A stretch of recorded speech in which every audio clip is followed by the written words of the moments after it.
ulit ang pangalan ko? Teacher Tina! Okay po, ngayon, kakanta tayo. Pwede niyo po ba akong sabayan? Opo! Pwede mo rin po bang gayahin si teacher? Opo! Kakantahin natin ang kamusta, kamusta. Masaya na dapat natin gawin sa loob ng silid-aralan. Okay? Una, tumingin at makinig na yung teacher. Okay po ba yun? Ngayon, kapag kayo may gusto sabihin, magtaas na magkulang kamay at hintayin na tawagin ko po kayo. Pwede rin po ba yun? Ngayon, ang pangatlo, magsalita syempre. May kanta-kanta ang lakas ng boses. Wala pong masyadong sisigaw. Wala pong sisigaw. Okay po? Okay po. At igalan natin ang bawat muli, panatilihin natin syempre na malinis ang ating silid-aralan. Ngayon po, para sa inyo ang star chart. Ito pong star chart na to ay ibibigay ko sa mga sumusunod sa alituntunin ng ating silid-aralan. At kapag na-recite ko at nakikinig, kuha ka po ng isa, itawid niyo po yung star, okay? Kasi po, ayan po, ay bibigyan ng prize kapag tapos na po ang ating klase. Okay po ba? Ng ating aral. Sino po kaya ang nakaalala ng aral natin?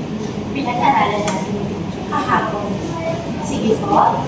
Teacher, yung mga lugar po sa komunidad. Tama. Tama po ba siya? At gayahin niyo lang din si teacher. Kakantahin natin ang silid panahon.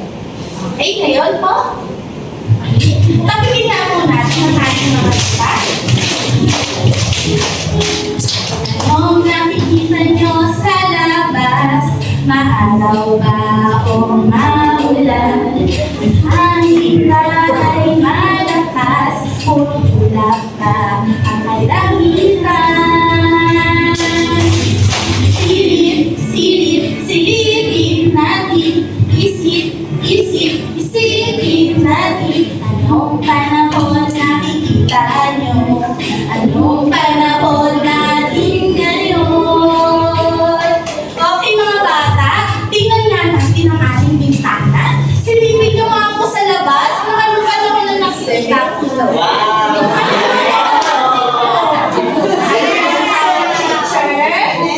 Sabi po ni teacher, magtakas mo ng kamay at hintayin mo.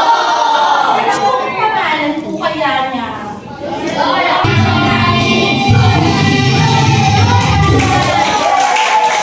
Si Nora ay sasamahan natin sa kanyang paglalakbay para alamin ang kwento ng magkakapatid na panahon. Pero bago ang lahat, tawagin nga muna natin si Ma'am. Mapa, sabihin nga ninyo, Mapa! Ano nga po ulit? Unang lugar na pupunta na natin kasama si Nora.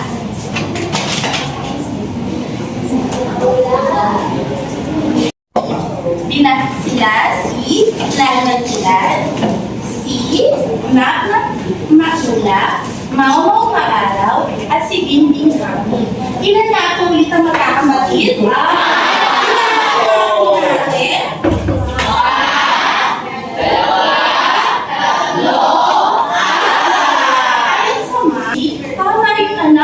Maganda na nagtatanong para lagi tayong may bagong kaalaman na malalaman. Okay? Anak, ulan, ay ang maulap ay nakakatulong para magkaroon din tayo ng kaalaman na bigla uulan. Senyalis po ito na uulan na. Bukod doon, hindi tayo masyado masisinaga ng kasi natatakpan ng marami ulan.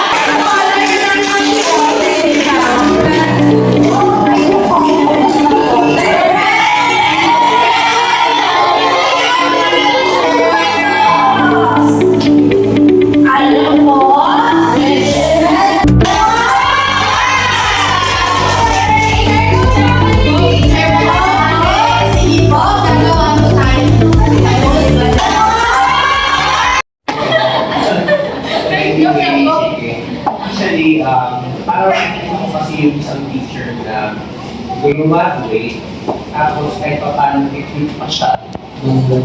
Pinanggalingan niya na school. Ikaw yun.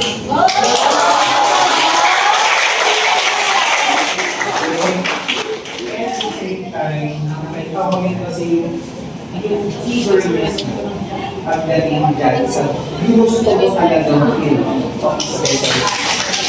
Kasi yung nakikita yan eh, personality mo sa person.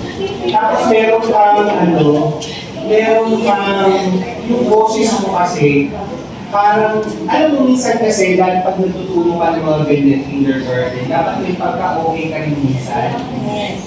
Yan, mga ganyan, yan maganda. Di ba? May pagka-okay ka, why? Kasi para at least nakuha mo yung attention ng students at the same time.